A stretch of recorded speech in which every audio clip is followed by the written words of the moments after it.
Y esta presentación del informe Transforma España, una iniciativa de la Fundación Everis y de su presidente, Eduardo Serra, a quien agradezco su presencia en este acto, y también del socio director de Everis aquí en Sevilla, de Bruno Sanz, y que haya tenido la gentileza de presentar ante todos ustedes y a la comunidad empresarial andaluza este proyecto y en esta sede. La gravedad de la situación actual de crisis económica, inseparablemente unida a otras de carácter social e institucional que vive nuestro país, ha hecho que Eduardo Serra y la Fundación Everis hayan tomado la iniciativa de estudiar en profundidad las causas y las consecuencias de esta situación y aportar una serie de soluciones. Sus resultados los conocerán ahora mismo de primera mano, pero ya sabrán, por los medios de comunicación, que han sido presentados ante el jefe del Estado, Su Majestad el Rey, y otras instituciones. Ha sido secundado, además, por más de un centenar de personalidades y grandes empresas españolas, entre las que se encuentran muchos de ustedes, a su vez, entidades colaboradoras de esta fundación. Ciertamente, es momento de que la sociedad civil tome la iniciativa, de una vez por todas, ante la falta de decisión, y no pocas veces de talento, que observamos en el ámbito político. Una sociedad no puede resistir mucho tiempo la indiferencia sobre los grandes proyectos que construyen un país, como puede ser el mundo de la educación. Por eso hay que actuar, y en este marco creo que se encuadra el informe Transforma España. La Fundación Antares no puede menos que congratularse con esta iniciativa y con quienes la propugnan, toda vez que forma parte de sus señas de identidad, el desarrollo y fortalecimiento de la sociedad civil. No se pretende sustituir a los poderes públicos, ni a los partidos políticos, ni a los agentes sociales. Se pretende tener cierta capacidad de influencia sobre los destinos de la propia sociedad, de nuestra sociedad, por pura responsabilidad. Eduardo Serra tiene una trayectoria profesional que encaja perfectamente con estos ideales y se adapta como guante a la mano al perfil necesario para empujar y sacar adelante estos objetivos. Número 1 de su promoción, abogado del Estado. Como sabrán ustedes, la mitad de su vida profesional la ha dedicado a la administración pública, siendo el único español que ha ostentado altos cargos con los 3 partidos gobernantes desde la democracia. Con la UCD, jefe del gabinete del ministro de Industria y Energía, secretario general y del Consejo de Administración del INI, además de subsecretario de Defensa. Con el Partido Socialista Obrero Español, siguió como subsecretario de Defensa y más tarde secretario de Defensa. Y finalmente, con el Partido Popular, fue ministro de Defensa en el primer gobierno de José María Aznar. Posteriormente y hasta la actualidad ha desempeñado diferentes cargos en empresas privadas, siendo, por ejemplo, presidente de Teletra España, de Cubiertas y Mazoz, Peugeot Talbot, de Airtel, de VS España. Y esto sin dejar de colaborar con organizaciones benéficas y sociales, presidiendo, por ejemplo, el Patronato del Museo del Prado, el Real Instituto Elcano o también la Fundación de Ayuda contra la Drogadicción, donde ahora es vicepresidente. Le cedo la palabra a Eduardo Serra para, después de su intervención, proceder a un debate con las preguntas que deseen dirigirle todos ustedes y con el que también participará, como he dicho antes, Bruno Sanz, socio director de Everis en Sevilla. Muchas gracias. Quiero empezar mis palabras agradeciendo a la Fundación Antares y a su director no solo la invitación que me han formulado para estar hoy aquí con ustedes y poderles presentar este documento que ha elaborado la Fundación Everis con el concurso de 100 personalidades de la vida, básicamente, aunque no exclusivamente económica, y también agradecerte tus palabras amables, que se ven más la amistad que otra cosa. Yo desearía que la presentación que les hiciera fuera rápida para dar lugar, si lo tienen a bien, luego a un coloquio más vivo. Pero en el fondo, Fernando ha dicho la última raíz del documento. Yo creo que en una sociedad avanzada y desarrollada como es la española, lo que se llama la sociedad civil tiene que tener conciencia, es necesario que tenga conciencia de su protagonismo.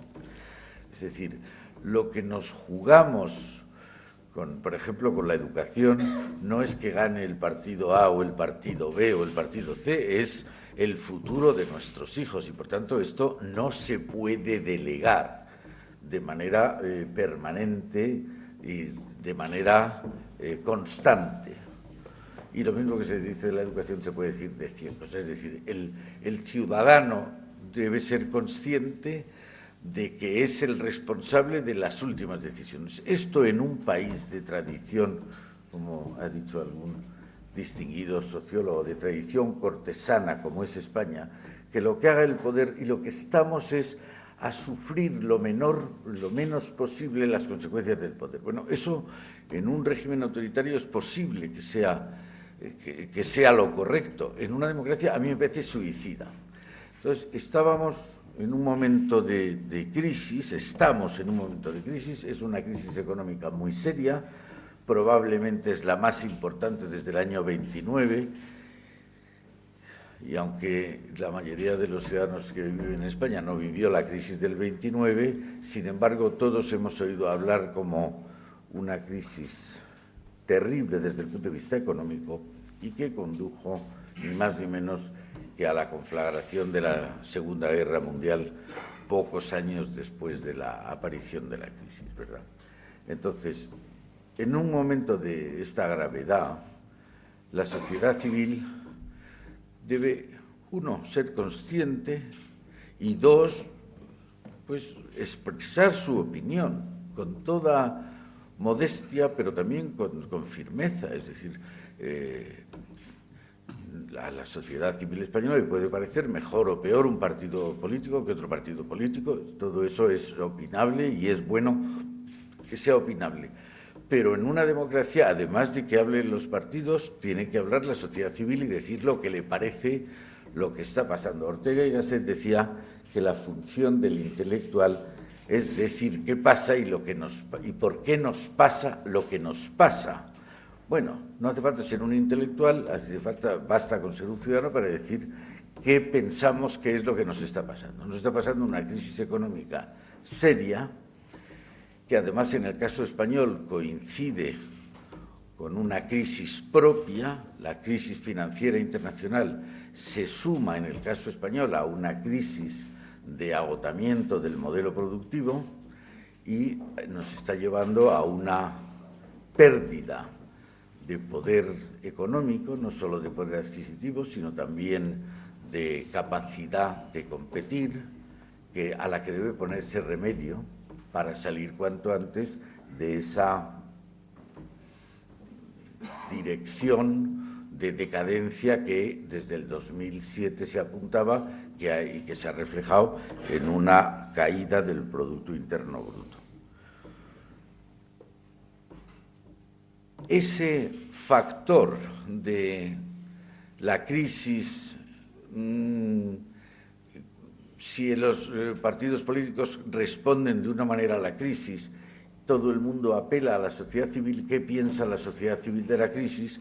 Es uno de los vectores que llevan al origen de este documento Transforma España. Este documento, por cierto, nos ha hecho famosos a la Fundación Everis y a la propia empresa Everis, que era una empresa poco conocida. Everis es una empresa que nace en el año 1996, hoy tiene 8.500 personas, está establecido en 15 países y tiene capital español, y esto muy poca gente lo sabe. Y esta empresa crea en el año 2001 una fundación que me honro en presidir y que se dedica básicamente al fomento de la investigación. Y como una adenda a ese propósito de fomentar la investigación como una manera de devolver el presupuesto de la Fundación Everis es aproximadamente entre 600 y 700.000 euros anuales que da íntegramente la compañía. Como algún medio de comunicación ha querido ver si recibíamos subvenciones públicas, bueno, pues ni una sola peseta de subvención pública desde que ha nacido la Fundación Everis. Entonces, ¿quién es la sociedad civil? Nadie sabe quién es la sociedad civil. En una crisis económica nos pareció que llamar tanto a los líderes empresariales, básicamente de las principales empresas españolas, pero también de algunas empresas medianas y pequeñas, y a otros expertos temáticos, básicamente, aunque no exclusivamente económicos, nos llevó a hacer estas conversaciones abiertas, fluidas, anónimas, que han dado lugar al documento. Déjenme que les diga que esta crisis sucede en un momento, como todas las crisis suceden en un momento determinado, pero a mi modo de ver es capital ver cuáles son los parámetros principales que definen la actual situación económica española. Uno, española y probablemente de cualquier otro país o de casi cualquier otro país. Por un lado, uno es la revolución tecnológica. Estamos en los albores, probablemente en los albores de una revolución de un calado, la más importante revolución, como dicen los expertos antropólogos, la más importante revolución que ha aparecido en la biosfera ha sido la del Neolítico. En el Neolítico es la única vez que una especie viva aprende a producir su propio alimento. El hallazgo, la revolución de la agricultura en el Neolítico no tiene parangón, y el siguiente escalón es en los comienzos del siglo XIX con la revolución industrial. Y el siguiente es esta revolución en la que nos estamos metiendo, que todavía no sabemos muy bien cómo va a terminar, pero sí sabemos seguro que ya ha empezado.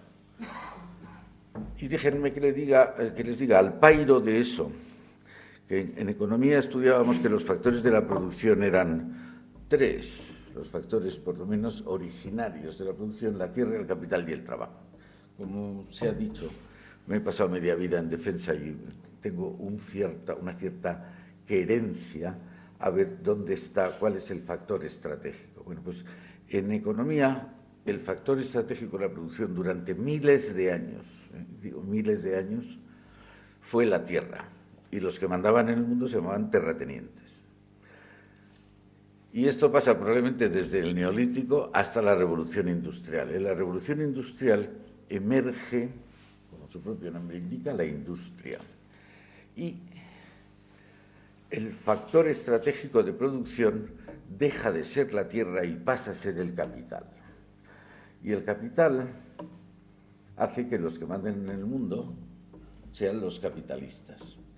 La revolución tecnológica en la que nos estamos adentrando hace que ya la calidad, la cualidad estratégica no esté pasando desde el capital al trabajo. Si quieren ustedes, al trabajo cualificado, al talento. Todavía no sabemos cómo se van a llamar los que mandan en el mundo, pero sí sabemos que para hacer una compañía ferroviaria o un astillero o una siderurgia hacía falta muchos millones de capital. Sin embargo, para hacer Google, para hacer Yahoo, para hacer Apple, para hacer Hewlett Packard, hemos visto que no hace falta dinero, que lo que ha hecho falta es talento. Entonces, esto de darle al talento lo que el talento requiere es una condición nueva de la situación en la que España y el mundo viven. El otro parámetro que cualifica nuestra situación es la globalización. Por primera vez, probablemente en la historia de la humanidad, hay que competir contra todo el mundo. No se trata, como hace solo unos años, de competir dentro de la Unión Europea, que tenía unos aranceles, había libertad por dentro, pero había barreras arancelarias hacia afuera. Y eso pasaba en regiones del Pacífico, de Asia, de América y en la Unión Europea. Ahora ya prácticamente han desaparecido todas las barreras económicas, y esta globalización nos exige ser capaces de competir frente a cualquiera. Entonces, en un momento donde el talento es esencial y donde